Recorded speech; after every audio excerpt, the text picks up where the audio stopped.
Bapak-bapak hadirin jamaah yang dimuliakan oleh Allah Subhanahu wa taala. Nah, jadi ketika Imam Syafi'i itu ada pada masa dinasti Abbasiyah, dan dinasti Abbasiyah ini adalah masa kejayaan Islam ratusan tahun, Pak. Kalau dinasti Umayyah itu kalau tidak salah sekitar 90 tahun, 90 tahunan.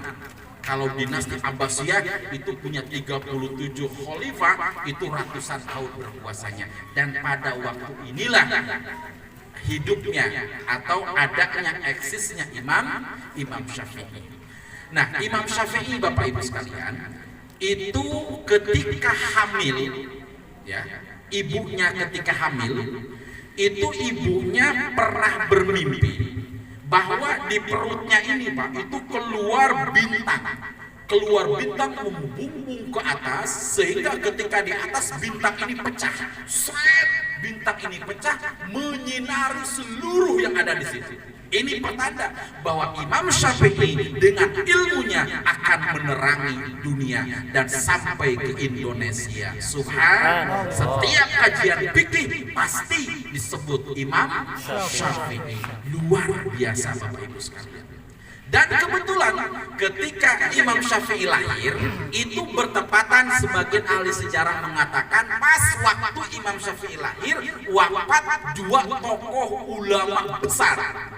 Pas Imam Syafi'i lahir, ada yang mengatakan itu hanya bertepatan dengan tahunnya saja. Siapa? Yang pertama adalah Imam Hanafi. Jadi Imam Hanafi itu wafatnya pas Imam Syafi'i lahir. Berarti gampang ngingetinnya, Imam Syafi'i wafat berarti pada tahun 150 Hijriah, bertepatan ketika Imam Syafi'i lahir. Nah, setelah itu ada mufti, orang ulama besar juga di Mekah saat itu, namanya Jurais Al-Maki, Ibnu Jurais Al-Maki. Beliau pun ulama besar di Mekah, meninggal dunia pas saat Imam Syafi'i lahir. Ini sebuah pertanda bahwa Imam Syafi'i akan menjadi penerus daripada ulama-ulama yang telah dipanggil oleh Allah. Salah satunya adalah Imam Hanafi. Makanya Bapak Ibu sekalian, kita termasuk kategori orang yang munafik kalau ulama meninggal tidak ada kesedihan sedikit pun. Karena mohon maaf, kalau mencari pengganti ulama itu tidak cukup 1-2 tahun, Bapak Sepuhan. Betul nggak? Lama. Kita punya ustadz di sini, misal meninggal dunia, untuk mencetak ustadznya lagi itu lama, Pak. Sebab ngaji nggak cukup 1-2 tahun. Kalau Pak Dedi pernah ngaji 1-2 tahun itu baru bisa ilam anal awamilan saja, Pak. Betul nggak? Tapi ngaji itu harus butuh waktu yang lama. Untuk mencetak ulama itu butuh waktu yang lama. Tapi kalau pejabat mati, banyak yang sering mengatakan rebutan, Pak. Lurah mati 2 hari juga udah siap PJS-nya, ya. Betul nggak? Betul. Gubernur mati orang sudah berbondong-bondong, tapi ulama yang mati sulit cari penggantinya. Makanya ibu-ibu sekalian, salah satu kebanggaan bagi kita semuanya kalau kita punya anak yang ngerti agama. Umum penting, karena tuntutan, tapi agama jauh lebih penting. Saya sering mengatakan, kalau ada di RW 09 RW orang tuanya meninggal dunia, yang jadi imam sholat jenazahnya anaknya sendiri, saya yakin bapak matinya juga merem. Bener nggak? Ada nggak kira-kira yang mati orang tuanya anaknya jadi imam sholat jenazah? Ada apa tidak? Jarang. Kalau sampai ada anaknya yang sampai jadi imam sholat jenazah, tandanya berarti anaknya sudah jadi ustadz, sudah jadi kiai, ngerti. Bahkan yang sedih, saya sering mengatakan banyak yang mau ziarah saja anak kepada orang tua nggak jadi gara-gara nggak ada ustadz. Berarti apa? Itu indikasi anaknya tidak bisa ngaji. Kalau itu posisinya ada pada ibu, sedih nggak, Bu? Jawab, sedih nggak? Orang lain pas hari raya Idul Fitri kirim doa jarah ke kuburan, anak kita boro-boro ngirim doa. Sedih. Yang lain kuburannya terang, kita kuburannya gelap, karena kita nggak punya anak yang soleha. Ketika kita sakaratul maut, anak yang bisa ngaji mah, yang paham agama, sebelah kanan, Bu, dia menuntun, Pak, baca la ilaha illallah. Terus ketika sudah mulai pendek. Allah, Allah, Allah. Di situ Pak, setan menggoda kita, mencoba menjerumuskan kita pada saat itu. Dia menjelma menjadi orang tua kita, dia menjelma menjadi orang yang dekat dengan kita, menggoda kita agar kita mati dalam keadaan su'ul khotimah. Anaknya sebelah kanan, bapak baca Allah, Allah, kita sambil Allah, subhanallah. Yang sebelah kiri dia membaca Yasin, Yasin, subhanallah, menghantarkan bapaknya meninggal dunia dengan bacaan la ilaha illallah, dengan bacaan Quran. Indah itu Pak. Saya tanya, kira-kira anak bapak gitu nggak nanti? Insya Allah harus pasti nih. Di pesantrenin, diajar agama. Insya Allah jangan sampai orang tua. Anak sebelah kanan bukan baca doa, bukan baca sholawat, bukan baca Quran, malah ambil handphone, video. Mohon doanya ya, orang tua saya sedang sakaratul maut. Allah. Betul nggak? Betul. Orang tua mati Pak, mau dikuburin tuh dimasukin, dipoto sama anaknya, cuma bikin status doang, ribut bikin status Pak. Bahkan ditanya, oh selamat jalan. Bahkan ketika orang tanya, nanya Pak Hamidin yang sebelah kanan, Bapak itu sawah yang di blok itu punya siapa? Bapaknya mau mati nggak jadi tuh, kata Bapak kurang ajar kan. Beruntung. Jadi kalau kita punya anak yang soleh dan soleha. Nah, jadi sudah dipersiapkan nih Imam Syafi'i ini sebagai pengganti dua ulama besar, yaitu Hanafi dan Ibnu Jurais al-Makki, dua tokoh besar. Nah, Bapak Ibu sekalian, dari Gajah, sesungguhnya kampung halaman orang tua Imam Syafi'i ini bukan di Gajah Pak Ketua BPD, tapi di Mekah. Kebetulan karena saat itu ada keperluan, berangkatlah orang tua Imam Syafi'i, ibunya sedang mengandung dan lahirnya itu di Gajah. Kalau kampung halaman orang tuanya di mana? Di Mekah. Dan ibu bapak sekalian, Imam Syafi'i ini ketika dia ada yang mengatakan usia masih kecil sekitar 2 tahunan lah, bapaknya ini masih usia relatif muda meninggal dunia. Berarti Imam Syafi'i waktu kecil dia sudah menyandang sebagai yatim. Kalau baginda Rasul itu lahir ke dunia sudah dalam keadaan yatim. Kalau Imam Syafi'i itu waktu kecil dia sudah dalam keadaan yatim. Ini catat nih sama ibu-ibu. Hikmahnya nih, ini penting bagi ibu-ibu.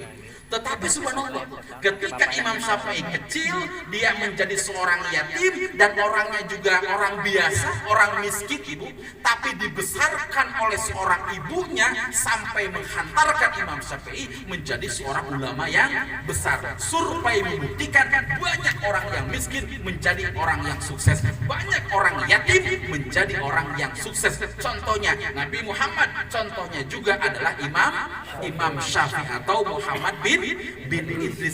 Inilah peran seorang ibu yang sangat luar biasa sekali.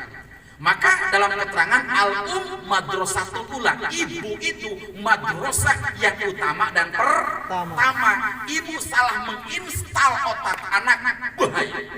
Maka dalam agama dianjurkan ke ketua PD, ibu harus murni ketika anak kecil pakai ASI, air susu ibu. Jangan ketika baru 2-3 bulan kerja akhirnya pakai SGM, pakai susu yang lain, apalagi namanya Denko dan lain sebagainya, diasuh misal sama pembantu. Ibu bekerja, anaknya tidak cukup asinya, maka jangan salahkan anak kita. Kalau dipanggil Neng, bukan iya malah oh. Kenapa? Karena bukan air susu ibu, tapi air susu sapi. Betul nggak? Betul. Banyak sekarang yang gitu. Bapak kalau memang bapak mampu sudahlah, anak ibunya suruh ngurusin anak saja Pak. Kalau tidak mampu, lain lagi itu. Nggak masalah Bu, ibu boleh nggak bekerja? Boleh. Bahkan surga nih, Bu dengerin. Surga merindukan seorang wanita yang bisa membantu diantaranya secara finansial kepada suaminya. Subhanallah. Ibu ngebantu nggak Bu? Berarti kalau ngebantu secara finansial dia bekerja, dia juga penghasilan. Surga juga merindukan demikian. Dengan catatan jangan sampai mengabaikan keibuannya dan proses anaknya. Maka bapak-bapak, Pak Ustadz, Pak Dedi, dari sini kita bisa mengambil pelajaran. Salah satu bukti kepedulian kepedulian kita adalah kepedulian kita terhadap anak yatim. Keberlangsungan anak yatim itu adalah kewajiban kita semuanya. Kalau ada di lingkungan Permai ini ada anak yatim, dia makan, dia tidak makan, dia tidak mendapatkan pendidikan, dia tidak mendapatkan kehidupan yang layak, sementara rumah di sini pada mewah-mewah, zolim kita. Paham nggak? Maka datangi itu rumah anak yatim, tanya dia sekolah apa tidak, punya buku apa tidak, dia ngaji apa tidak. Kalau tidak, kita santuni, kita bantu. Itulah bentuk kepedulian sosial. Ada sih yang bilang, Ustaz, saya mah kalau melihat anak yatim itu udah pengen nafkahin saja. Nafkahin siapa? Nafkahin ibunya. Nah, itu lain lagi urusannya ya. Nafkahin ibunya. Bahkan kata Nabi, ana wa kafilul yatim fil jannah kahataini. Nabi Pak dengan anak yatim di surga seperti begini Pak, dekat sekali. Jadi jangan berharap kita ingin dekat dengan Nabi di surga kalau kita jauh dari anak yatim. Di sini ada anak yatim ada? Jadikan itu pada di ladang ibadah kita. Jadikan itu untuk menghantarkan kita ke surganya Allah Subhanahu. Amin ya Allah ya Rabbal. Nah, kalau dari sisi ibunya ini nyambung nasabnya kepada Sayyidina Ali. Nyambung kepada siapa? Sayyidina Ali. Dari bapaknya tadi Abdul Manaf, nyambung dari ibunya ke Sayyidina Ali. Siapa Sayyidina Ali? Siapa? Sahabat Nabi yang menjadi pemimpin. Abu Bakar, Umar, Utsman, Ali. Ali menikah dengan siapa? Dengan Fatimah. Berarti Ali ini double. Iya mah dia sahabat Nabi, iya mah dia menantu Nabi. Kalau Hasan Husain cucunya apa siapanya? Cucunya. Nah, ada yang mengatakan jalurnya dari Husain, ada yang dari Hasan, ada yang dari Husain. Kalau Husain itu dia meninggal dunia pada proses Karbala. Di mana? Di Karbala ya. Nah, orang yang fanatik terhadap itu maka lahir tuh aliran apa? Aliran Syiah. Hati-hati Bu ya. Hati-hati. Ya, insya Allah mudah-mudahan di kita tidak ada aliran Syiah. Amin ya Allah ya Rabbal alamin. Jadi kalau mereka sholat itu Pak Dedi, mereka ada dari itu tuh apa? Batu tanah Karbala itu ya. Dan sholatnya juga. Bahkan saya kemarin tuh mendengar adanya berbeda ya. Nah, maka kita sunnah wal jamaah harus memperkuat diri kita untuk berpegang kepada sunnah wal jamaah insya Allah. Nah, Bapak Ibu hadirin jamaah yang dimuliakan oleh Allah Subhanahu wa taala. Nah, jadi dari ayahnya, dari ibunya ini orang-orang yang hebat. Bahkan Bapak Ibu sekalian, saking hebatnya Imam Syafi'i ini ketika beliau usia 7 tahun Pak Ketua BPD itu sudah hafal Al-Qur'an. Satu hari hatam lupa beliau Al-Quran. Satu hari sekali hatam Quran. Kalau Ramadan itu satu hari 2 kali. Subhanallah. Kalau kita 30 juz itu berapa kali Pak hatamnya? Berapa bulan? Setahun mending ya. Itu pas cuma Ramadan doang ya. Itu luar biasa. Bahkan Pak, kecerdasan Imam Syafi'i ini luar biasa. Ada yang mengatakan, misal ini kitab, dia baca. Ketika dia baca, ini langsung hafal Pak. Langsung hafal. Dia baca langsung hafal. Dia baca langsung hafal. Bahkan ada sebuah kehebatan. Jadi ketika belajar Quran di Mekah itu, kan kalau kayak kita sekarang tuh kayak sekolah kecil itu sekolah apa Bu? PAUD. TPA lah, PAUD begitu ya. Nah, ketika belajar Quran, karena nggak punya modal nih orang miskin Imam Syafi'i ini, dia bilang, Bu, kalau bisa bayaran dulu Bu, saya nanti mau belajar. Ibunya nggak mampu, akhirnya ibunya ngasih solusi. Ya udah sampai ini, kamu gini saja, ketika ada yang ngaji, kamu di sampingnya, pura-pura apa gitu ya. Nah, ngedengerin apa yang disampaikan gurunya, ternyata daripada orang kaya yang belajar itu lebih langsung hafal Imam Syafi'i, padahal ada di sampingnya Pak. Luar biasa. Bahkan ada seorang ulama mengatakan ketika Imam Syafi'i itu dia kalau panah itu apa? Nembak apa? Busur panah 90% itu pasti kena sasaran. Subhanallah. Begitu cerdasnya Imam Syafi'i ini Bapak-bapak sekalian. Bahkan ketika yang luar biasa, Imam Syafi'i ini ada satu sejarah, satu cerita kaitannya juga dengan ibu-ibu. Jadi Imam Syafi'i ini Pak, dia suruh belajar di Mekah. Ketika sudah belajar di Mekah, dia juga belajar ke Madinah. Terus dia ke apa? Ke Irak ya? Ke Irak. Nah, itu gurunya Kang Dedi, Pak Ketua BPD, sampai bilang gini, Syafi'i, udah kamu pindah ajar ke sana. Kenapa? Ilmu saya sudah habis. Hebatnya. Kalau misal ada jamaah Ustadz Lin, saya mau ngaji, pas diajarin apa yang saya sampaikan langsung bisa-bisa, sampai saya bingung ngapalin apa, ngasih apa lagi. Bab toharoh langsung bisa, bab zakat langsung bisa. Sampai kata gurunya, kamu pindah. Saking apanya itu? Saking cerdasnya. Berbeda dengan kita. Apal kuliah lupa kulhu. Apal kulhu lupa kuliah. Betul apa tidak? Iya. Ngapalinnya susah banget, cepat banget. Sehingga Bapak ketika dia ke Madinah belajar, langsung dia ke Irak ya, belajar. Ketika di sana, Bapak Ibu sekalian, Irak apa di mana sih? Irak ya. Nah, salah satu itu. Nah, ketika dia belajar di sana, itu Pak, orang sana itu belajar apa namanya, orang-orang ulama di sana, dia menyebarkan ilmunya di sana, sudah banyak ilmunya. Itu ribuan, banyak santrinya di sana. Dan santrinya ini, para ulama-ulama di sana, itu datang lagi ke Mekah. Ketika datang ke Mekah nih, itu mereka ngadain halaqah pengajian seperti ini. Kata syekhnya itu, qala Muhammad bin Idris Asy-Syafi'i. Ini ibunya nggak tahu tuh itu Imam Syafi'i itu dia belajarnya seperti apa, perkembangannya bagaimana. Ketika orang mengatakan Imam Syafi'i mengatakan demikian, Muhammad bin Idris Asy-Syafi'i mengatakan demikian, ibunya bertanya, wahai Syekh, itu yang saya bilang itu siapa? Kata Syekh itu, ini adalah Syafi'i, dia guru kami, dia seorang alim yang sangat luar biasa. Kata ibunya, Syekh, mohon maaf, Syafi'i yang Anda sebutkan itu adalah anak saya. Subhanallah. Karena kata ibunya, Syafi'i, belajar kamu ke sana, jangan dulu pulang sebelum dapat ilmu, bahkan nanti kita ketemu di akhirat. Subhanallah. Maka ibu bapak kalau mendidik anak itu jangan sampai manja. Pak Ketua BPD misal mau santrin anaknya nangis, jemput lagi, ke sana lagi, sakit jemput lagi, itu jalan di sedekong itu kan. Biarin, kalau kita ikhlas mendidik anak itu akan mempermudah anak kita nanti memahami pelajaran agama umum dan lain sebagainya. Yang penting ikhlas. Kata saya itu memang anak kamu? Iya.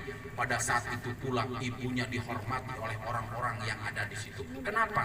Karena menghormati Imam Syafi'i. Maka jelas Pak, anak mulia, orang tua pun ikut mulia. Betul apa tidak? Misal Kang Dedi, anaknya suruh ke Bandung, setahun 2 tahun nggak ketemu. Pas tiba-tiba di TV ada acara dakwah, muncul anaknya, assalamualaikum, nangis memang. Oh, bangga luar biasa. Saya dulu waktu SMA kelas 1 itu khutbah, kelas 2 Pak, khutbah itu di masjid itu orang tua saya Pak, kalau bisa pangku mah dipangkul itu, saking senangnya. Berapapun uang yang habis itu hilang dengan melihat prestasi anak. Betul nggak Pak? Hilang. Ini luar biasa.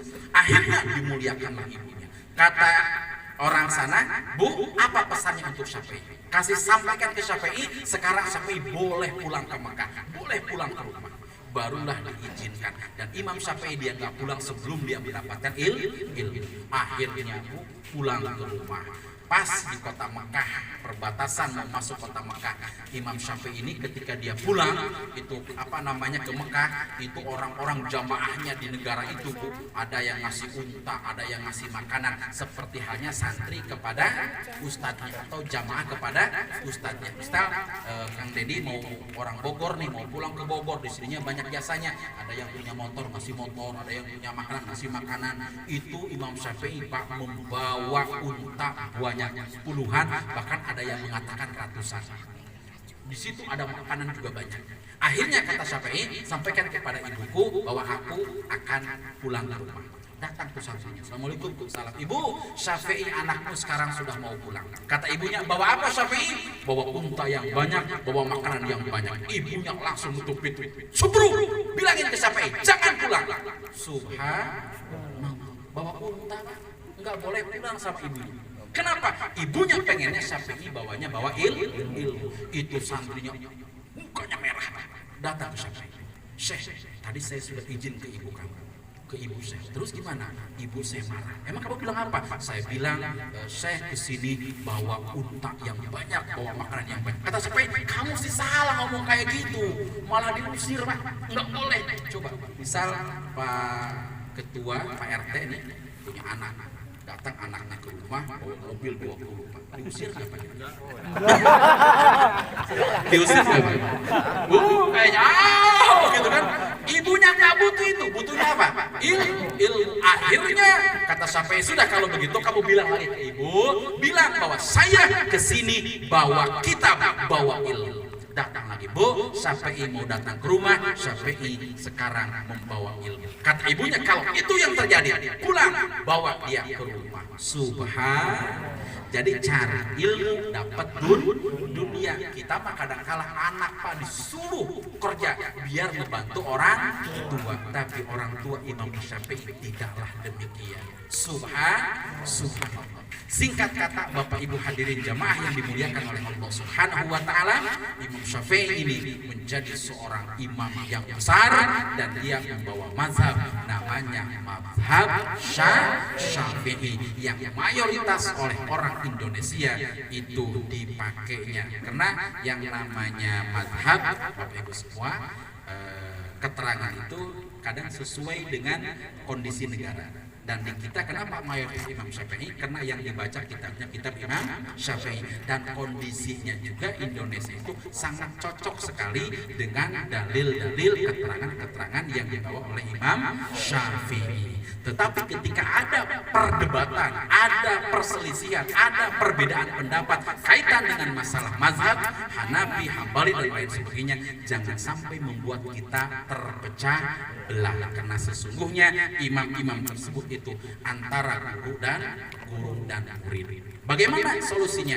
Kita ambil dalil yang meyakinkan kita, yang ada penjelasannya, insya Allah apapun itu bentuknya akan diterima oleh Allah Subhanahu wa ta'ala. Itu Bapak Ibu sekalian yang bisa saya sampaikan, mudah-mudahan ada manfaatnya. Kurang lebihnya saya mohon maaf. Wassalamualaikum warahmatullahi wabarakatuh.